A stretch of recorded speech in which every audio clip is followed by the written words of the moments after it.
Coulomb's law. Before studying Coulomb's law, let's understand how we can create charge on any object. There are two methods of creating charge on any object. First one is charging by contact, and the second one is charging by induction. Charging by contact can be named as charging by friction, और इस इस method में हमारे पास charge can directly be transferred from one object to another object by making the two objects in contact. तो अब यहाँ पर क्या हम करने जा रहे हैं, एक छोटा सा एक्सपेरिमेंटल अरेंजमेंट लेंगे, और ये एक्सपेरिमेंटल अरेंजमेंट आपके पास डायग्राम के अंदर दिखाया भी गया है। एक्सपेरिमेंटल अरेंजमेंट क्या कहता है कि एक अदर न्यूट्रल कॉपर रॉड लीजिए, और ये न्यूट्रल कॉपर रॉड लिंक के साथ एक ग्लास की पॉजिटिवली चार्ज रॉड लेंगे हम। अब आपके पास जो न्यूट्रल कॉपर रॉड है, आप इसके साथ अपनी ग्लास रॉड को रब करेंगे, और जब आप ग्लास रॉड को रब करेंगे तो यू विल ऑब्जर्व कि जो हमारी कॉपर है, कॉपर के अंदर जो आउटर मोस्ट इलेक्ट्रॉन्स थे वो लूजली बाउंड थे। तो ये जो loosely bound outer most electrons होंगे, ये हमारे पास कॉपर के एटम्स को छोड़ेंगे, और चूँकि हम उसको with the help of glass हम एनर्जी प्रोवाइड कर रहे हैं, और वह एनर्जी जो है हमारे आउटर मोस्ट इलेक्ट्रॉन्स की जो एटॉमिक बॉन्डिंग है उसको तोड़ने में उनकी हेल्प करेगी। और जब उसकी हेल्प करेगी तो आपके पास फ्री इलेक्ट्रॉन्स और positively charge copper ions create होंगे। और अब आपके पास क्या होगा, ये फ्री इलेक्ट्रॉन्स डेफिनेटली आपके पास पॉजिटिव की तरफ मूव करना चाहेंगे, और ये जो ग्लास रॉड है ये ऑलरेडी आपके पास पॉजिटिवली चार्ज थी। तो ये glass positively charge glass rod जिस जगह पर आपके पास कॉपर रॉड को टच कर रहा होगा, उस पॉइंट ऑफ कांटेक्ट से इलेक्ट्रॉन्स ग्लास रॉड के अंदर एंटर होंगे, और आपके पास कॉपर रॉड जो है वहाँ पर अब इलेक्ट्रॉन्स की डेफिशिएंसी हो जाएगी। जब इलेक्ट्रॉन्स की डेफिशिएंसी होगी तो ये बात हमने ऑलरेडी पढ़ी हुई है कि एटम आपके पास जो है न्यूट्रल होता है, उसके अंदर आपके पास बैलेंस ऑफ चार्ज होता है, जितने पॉजिटिव होते हैं उतने ही नेगेटिव्स होते हैं। लेकिन जब आपके पास बैलेंस ऑफ चार्ज ख़राब हो गया और नेगेटिव चार्जेस जो हैं वो आपके पास ग्लास रॉड के अंदर चले गए, तो पीछे कॉपर रॉड के पास एक्सेस ऑफ पॉजिटिव चार्जेस रह गया, और आपकी जो कॉपर रॉड है उसके ऊपर पॉजिटिव चार्ज आ जाएगा। अब नेक्स्ट हम क्या करने जा रहे हैं, नेक्स्ट हम पढ़ने जा रहे हैं, डिस्कस करने जा रहे हैं charging by induction. Charging by induction को अंडरस्टैंड करने के लिए हम यही दो रॉड्स लेंगे, लेकिन इसके साथ हम लोग एक छोटा सा एक्सपेरिमेंटल चेंज करेंगे। और चेंज क्या होगा, हमने पहले से पढ़ा हुआ है कि किसी भी डिवाइस को हम ग्राउंड किस तरह करते हैं। अब किसी भी डिवाइस को या किसी भी कंपोनेंट को हम यहाँ पर भी हम क्या करने जा रहे हैं कि ये जो हमारी कॉपर रॉड थी जिसके ऊपर हमने अपना पॉजिटिव चार्ज क्रिएट किया था, ये पॉजिटिवली चार्ज कॉपर रॉड को हम ग्राउंड के साथ कनेक्ट कर देंगे। जब आप इसको ग्राउंड के साथ कनेक्ट करेंगे तो आपके पास क्या होगा वो भी हम डिस्कस करते हैं, लेकिन ये जहन में रखिएगा जो हमारी ग्लास रॉड थी जिसके ऊपर अब न्यूट्रलाइज हो चुकी थी, उसके ऊपर पॉजिटिव चार्जेस जो थे वो नहीं थे, हम अब उस ग्लास रॉड को यहाँ पास ही रखेंगे, और हम अपनी ग्लास रॉड को यहाँ से मूव नहीं करेंगे। ये कॉपर रॉड के काफ़ी नज़दीक है, लेकिन ये जहन में रखिएगा both these rods are not in contact. ये रॉड्स एक दूसरे के पास मौजूद है लेकिन एक दूसरे को टच नहीं कर रही। हमने क्या किया, जो अपनी न्यूट्रल रॉड थी, हमारी जो कॉपर रॉड थी, अब उसके ऊपर हमारे पास एक अदद पॉजिटिव चार्ज क्रिएट हो चुका था। अब ये पॉजिटिवली चार्ज कॉपर रॉड जो है हमारे पास, इसको हमने जब ज़मीन से कनेक्ट किया तो एक तार के थ्रू आपने इसको ज़मीन से कनेक्ट कर दिया है। और जब आप इसको ज़मीन से कनेक्ट करेंगे तो वी ऑलरेडी नो कि ज़मीन के अंदर इलेक्ट्रॉन्स की सप्लाई मौजूद है। इलेक्ट्रॉन्स या नेगेटिव चार्जेस जो हैं वो वायर के थ्रू आपके पास पॉजिटिवली चार्ज कॉपर रॉड की तरफ पास आएंगे, और जब ये पॉजिटिवली चार्ज कॉपर रॉड के पास आएंगे तो क्या होगा, आपके पास इलेक्ट्रॉन्स जो हैं वो आपके पॉजिटिव आयंस को, जो कॉपर के आयंस क्रिएट हुए हुए थे, उनको क्या कर देंगे, न्यूट्रलाइज कर देंगे, और वहाँ पर आपके पास न्यूट्रल एटम्स क्रिएट हो जाएंगे। लेकिन हमने ये बात पढ़ी हुई है कि अर्थ has unlimited supply of charge, तो अर्थ जो है वो यहीं पर नहीं रुकेगी, बल्कि अब एक न्यूट्रल रीजन है, तो न्यूट्रल रीजन के अंदर अपने पास जो उसके पास इलेक्ट्रॉन्स नेगेटिव थे, वो इलेक्ट्रॉन्स भी आपकी इस रॉड में एंटर होते जाएंगे, और आपके पास ओवरऑल आपकी जो रॉड है वो नेगेटिवली चार्ज हो जाएगी, आपकी कॉपर रॉड जो है वो नेगेटिवली चार्ज हो जाएगी। अब आप आते हैं कि हमारी ग्लास रॉड के अंदर क्या हो रहा है। अब हमारी जो ग्लास रॉड थी, हमने ये बात की थी कि हमारी ग्लास रॉड न्यूट्रल हो चुकी थी। जब आपकी ग्लास रॉड जो है वो न्यूट्रल हो चुकी थी, तो अब क्या होगा, डेफिनेटली आपकी ग्लास रॉड के ऊपर के अंदर जो है कुछ रीजन्स क्रिएट होंगे कि आपके, क्योंकि आपकी जो ये नेगेटिव चार्ज कॉपर है, ये नेगेटिवली चार्ज कॉपर रॉड अब आपकी ग्लास रॉड के अंदर मौजूद पॉजिटिव चार्जेस को अपनी तरफ अट्रैक्ट करेगी, और आपके पास पोलराइजेशन हो जाएगी ग्लास रॉड के अंदर। अगर आपको याद हो तो हमने पोलराइजेशन में यह बात पढ़ी थी कि पॉजिटिव चार्जेस एक साइड पर चले जाते हैं और नेगेटिव चार्जेस एक साइड पर चले जाते हैं। तो हमारी ग्लास रॉड के अंदर दो रीजन्स ऑफ चार्जेस क्रिएट हो जाएंगे। एक फर्स्ट रीजन ऑफ चार्ज जिसके अंदर आपके पास पॉजिटिव चार्जेस आ जाएंगे, जो साइड आपके पास कॉपर रॉड के पास है उसके ऊपर पॉजिटिव चार्ज आ जाएगा, और जो साइड आपके पास कॉपर रॉड से अवे है ग्लास रॉड की, उसके ऊपर आपका नेगेटिव चार्ज आ जाएगा। ये है जी हमारे पास चार्जिंग बाय इंडक्शन। अब आते हैं कूलम्स लॉ के ऊपर। कूलम्स लॉ क्या है? Coulomb's law basically is the quantitative measurement of the force between the two charge और मल्टीपल चार्ज ऑब्जेक्ट्स भी हो सकती है। लेकिन कूलम ने जो एक्सपेरिमेंट परफॉर्म किया था उसमें उसने सिर्फ दो ही चार्ज्ड बॉडीज़ को लिया था, और उन दोनों चार्ज्ड बॉडीज़ के दरमियान उसने इलेक्ट्रोस्टैटिक फ़ोर्स को ऑब्ज़र्व किया था कि इलेक्ट्रोस्टैटिक फ़ोर्स किस तरह बिहेव करती है। और कूलम जो था हमारे पास, ही वॉज अ साइंटिस्ट, और कूलम की जो कूलम ने जो एक्सपेरिमेंट किया और उसके बाद कुछ जो मैथमेटिकल कैलकुलेशंस की, उन कैलकुलेशंस की बेसिस पर इस लॉ को कूलम्स लॉ का नाम दिया गया है। अब कूलम्स लॉ में एक्सपेरिमेंटल अरेंजमेंट हम लोग नहीं डिस्कस करने जा रहे, लेकिन जो चीज़ हम यहाँ डिस्कस करेंगे वो ये है कि आपके पास the simplest arrangement for the Coulomb's law is shown in the figure, in which there are two charged particles are taken. First is named as Q1 and the second is named as Q2. Both these charges are separated by a distance r. Now, Coulomb's observed that both the product of the magnitude of these charges were directly proportional to each other, and it was inversely proportional to the square of the distance between them.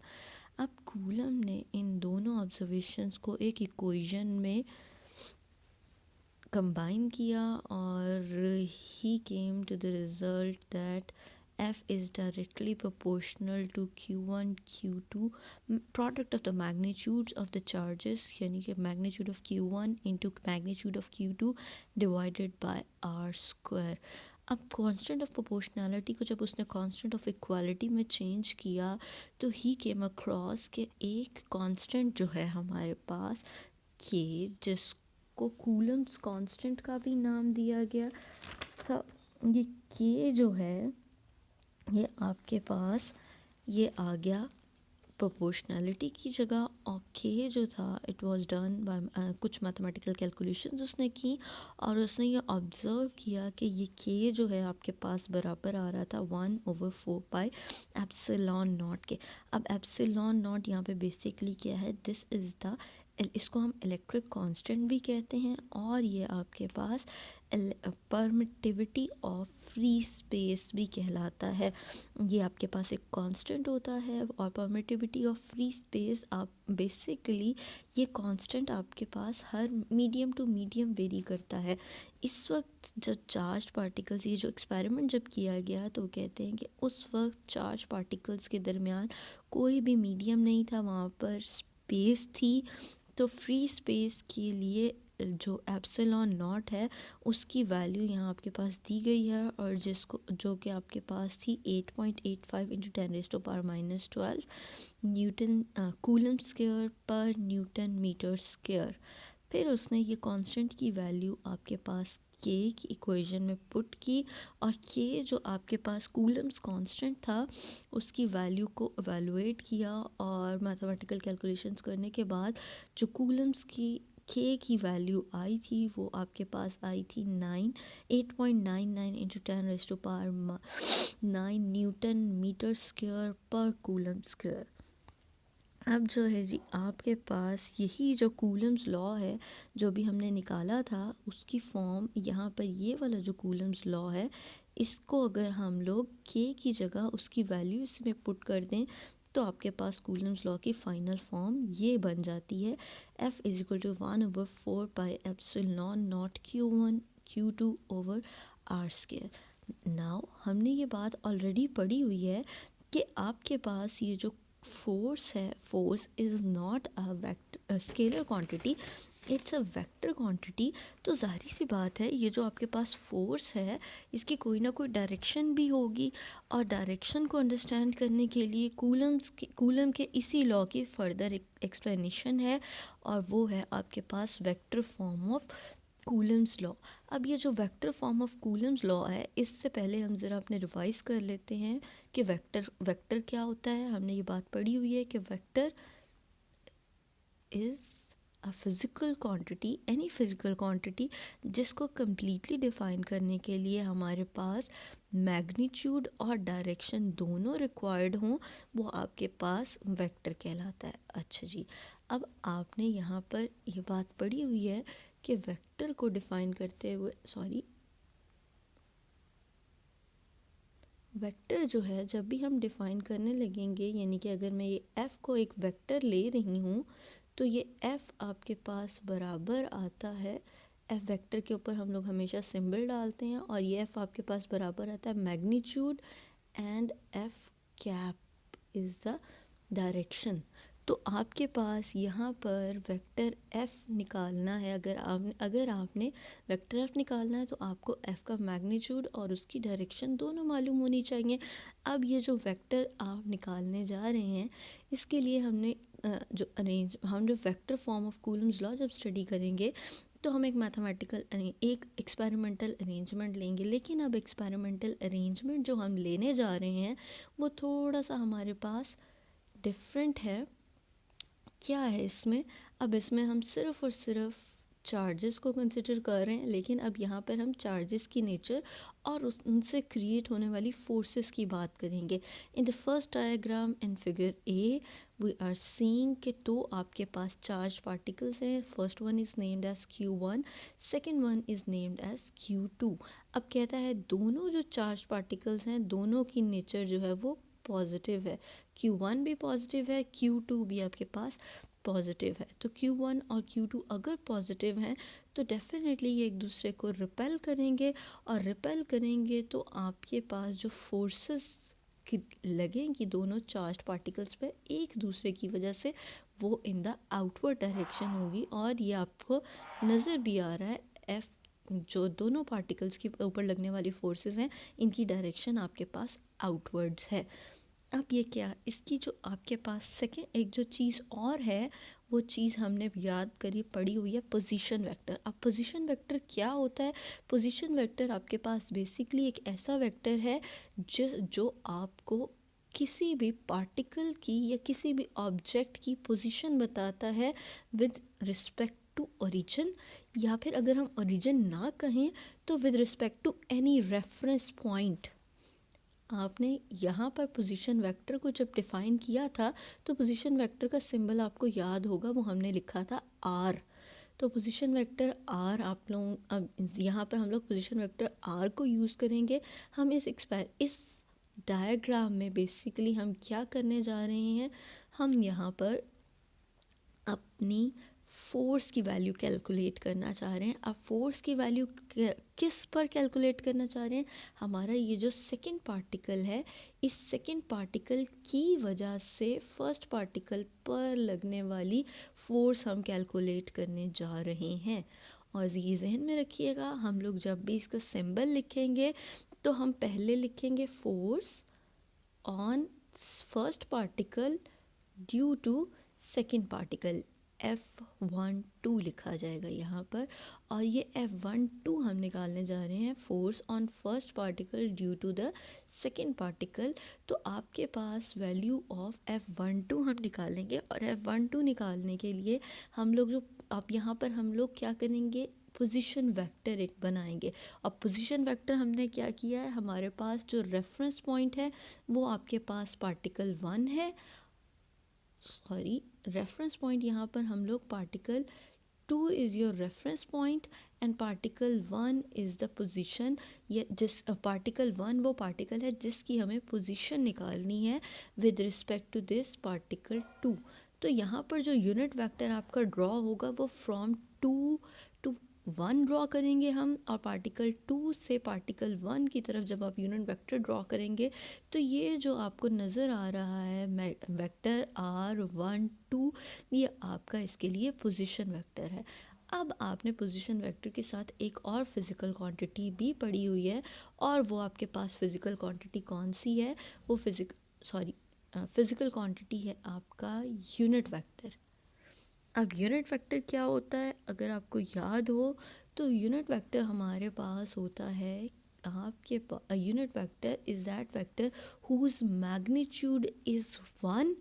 अब magnitude तो 1 है, उसकी direction कौन सी है, its direction is the same as the vector under consideration. तो आपके पास यहाँ पर जो यूनिट वेक्टर हम बनाएंगे, unit vector for force force F12, उसकी डायरेक्शन आपके पास आएगी वही जो आपकी पोजीशन वेक्टर R12 की डायरेक्शन थी। ये हो गया जी हमें डायग्राम। आई होप आपको डायग्राम क्लियर हो गई है कि डायग्राम किस तरह से बनाई गई है। अब डायग्राम बनाने के बाद नेक्स्ट आते हैं कि फोर्स को किस तरह से लिखना है। कूलम्स लॉ की वही फॉर्म जो हम ऑलरेडी पढ़ कर आए हैं, कूलम्स लॉ की वही फॉर्म हम यूज़ करेंगे, जो कि यहाँ पे आपके पास कूलम्स लॉ की ये फ़ाइनल फॉर्म जो हमने ऑलरेडी कैलकुलेट कर ली थी, यही फ़ाइनल फॉर्म हम यहाँ पे नेक्स्ट अपनी वेक्टर्स के लिए स्टडी करने जा रहे हैं। और यहाँ पर हम कहते हैं कि आपके पास जो कूलम पहले इक्वेशन क्या हुई, हम निकालना क्या चाह रहे थे, force on particle 1 due to particle 2। तो F12 बेसिकली हम कैलकुलेट करने जा रहे हैं। बाकी आपके पास ये जो कांस्टेंट है उसकी वैल्यू सेम रहेगी, 1/4πε0। चार्ज जो है, नेचर ऑफ चार्ज जो है वो आपके पास सेम रहेगी, Q1 and Q2 as it is आ जाएगा, डिवाइडेड बाय, अब यहाँ पर जो है ये R है। अब हम R नहीं लेंगे बल्कि हम पोजीशन वेक्टर लेंगे। तो पोजीशन वेक्टर R जो है आपके पास, हम पोजीशन वेक्टर का मैग्नीट्यूड यहाँ कंसिडर करेंगे। और पोजीशन वेक्टर का जो मैग्नीट्यूड है वो हमने भी कैलकुलेट किया कि पोजीशन वेक्टर जो है वो आपके पास R12 था। R12 हम यहाँ वेक्टर इस्तेमाल नहीं करें, हम magnitude of the unit position vector यहाँ पर लिखेंगे। तो यहाँ पर आ जाएगा R12 का स्क्वायर। और चूँकि हम लोग vector form of Coulomb's law लिख रहे थे, तो हम यहाँ पर इसके साथ इसकी डायरेक्शन ज़रूर मेंशन करेंगे। और डायरेक्शन आपके पास जो पोजीशन वेक्टर है उसका जो यूनिट वेक्टर हमने ड्रॉ किया था वही आपके पास इसकी फोर्स की डायरेक्शन आ जाएगी, दैट इज़ R12 कैप। अब आ जाते हैं कि R12 कैप अगर आपने निकालना है तो वो आप किस तरह निकाल सकते हैं, उसके लिए ये आपके पास इक्वेशन लिखी हुई है। और ये इक्वेशन जो है वो क्या बताती है, R12 cap is equal to unit position vector over magnitude of position vector. Now coming towards the next diagram figure B. अब ये फिगर बी क्या है? फिगर बी कहती है कि यहाँ जो आपके पास चार्ज पार्टिकल्स हैं Q1 और Q2 both are of opposite nature. तो Q1 और Q2 की वजह से जो फोर्सेस क्रिएट हो रही हैं वो फोर्सेस भी आपके पास ऑफ ऑपोजिट नेचर होंगी और वो एक दूसरे को अट्रैक्ट करेंगी। फोर्सेस यहाँ पर फोर्स ऑफ अट्रैक्शन आएगी और वो आपको यहाँ पे विजिबली नज़र आ रहा है। F12 और F21 जो है वो दोनों एक दूसरे की डायरेक्शन में लग रही हैं। हमने पहले काम क्या किया है? हमने काम किया है कि आप हाँ, अब यहाँ पर नेक्स्ट क्या आपको नज़र आ रहा होगा? नेक्स्ट आप देख सकते हैं पोजीशन वेक्टर बना हुआ है। पोजीशन वेक्टर की डायरेक्शन क्या है? वही जो आपकी ऊपर वाले केस में थी कि आप लोग अगर फोर्स ऑन पार्टिकल 1 निकालने जा रहे हैं यानी Q1 पर लगने वाली फोर्स निकालना चाहते हैं विद रेफरेंस टू Q2, तो आपकी जो पोजीशन वेक्टर है उसकी डायरेक्शन भी क्या बनेगी? From Q2 to Q1। Similarly आपके यूनिट वेक्टर की भी वही डायरेक्शन बनेगी। अब आते हैं कि आप लोगों ने अगर पार्टिकल 2 पर फोर्स कैलकुलेट करनी है विद रिस्पेक्ट टू 1, तो आपके पास जो फोर्स के लिए हम जो सिंबल इस्तेमाल करेंगे वो F21 आएगा। F21 का क्या मतलब है जी? कि आपके पास अब पार्टिकल 2 के ऊपर लगने वाली फोर्स हम 1 की वजह से कैलकुलेट कर रहे हैं। जिसके ऊपर फोर्स लग रही है उसका नाम हमने पहले लिखना है, यानी 2 पर अगर फोर्स लग रही थी यहाँ तो मैंने 2 को पहले लिखा है और 1 फोर्स लगा रहा था तो 1 को हम बाद में लिखेंगे। नेक्स्ट आपके पास क्या आएगा? वही Coulomb's constant as it is 1/4πε0 Q1 Q2 भी वैसे ही रहेंगे। लेकिन अब क्या आएगा यहाँ पर? पोजीशन वेक्टर के मैग्नीट्यूड में चेंज आ जाएगा। अब पोजीशन वेक्टर की जो डायरेक्शन बनेगी वो फ्रॉम 2 टू 1 बनेगी और आपके पास यहाँ क्या आ जाएगा? R12 की जगह R21 का स्क्वायर आ जाएगा। सिमिलरली आपका जो यूनिट वेक्टर है वो भी चेंज हो जाएगा और वो भी अब आपके पास R21 आ जाएगा। अब जी बात करते हैं कि अगर आपके पास मल्टीपल चार्जेस की असेंबली कॉन्फ़िगरेशन है, एक सिंगल चार्ज नहीं है बल्कि आपके पास मल्टीपल चार्जेस हैं, तो मल्टीपल चार्जेस के लिए मल्टीपल चार्जेस हैं। सपोज़ करते हैं यही जो आपके पास फिगर ए है, फिगर ए के अंदर आपके पास ये Q1 है। Q1 के साथ आपके पास एक चार्ज जो है वो Q2 पड़ा हुआ था। हम कहते हैं एक और चार्ज है यहाँ पर और इसका नाम हम दे देते हैं Q3। फिर एक चार्ज है पार्टिकल और इसको हम नाम दे देते हैं Q4 का। एक और चार्ज है जिसको हम नाम दे देते हैं Q5 का। तो अब ये तमाम चार्ज पार्टिकल्स हमारे पार्टिकल Q1 के ऊपर जो फोर्स लगा रहे हैं, अगर हम वो कैलकुलेट करना चाह रहे हैं तो हम इंडिविजुअली Q2 की वजह से लगने वाली फोर्स अपने पार्टिकल पर कैलकुलेट करेंगे, वो आ जाएगी F12। Q3 की वजह से लगने वाली फोर्स अपने पार्टिकल पे कैलकुलेट करेंगे, that will be F13। Similarly Q4 की वजह से लगने वाली फोर्स को जब कैलकुलेट करेंगे वो आ जाएगी F14। और टोटल जब हम निकालेंगे अपने पार्टिकल 1 पर लगने वाली फोर्सेस का तो वो टोटल आपके पास आएगा F1 और वो बराबर आएगा F12 plus F13 plus F14। और अगर और भी कोई पार्टिकल्स हैं तो आप इसमें उन पार्टिकल्स की भी इंडिविजुअल फोर्स को पहले कैलकुलेट करेंगे और उसके बाद आपके पास फाइनल फोर्स की वैल्यू आ जाए।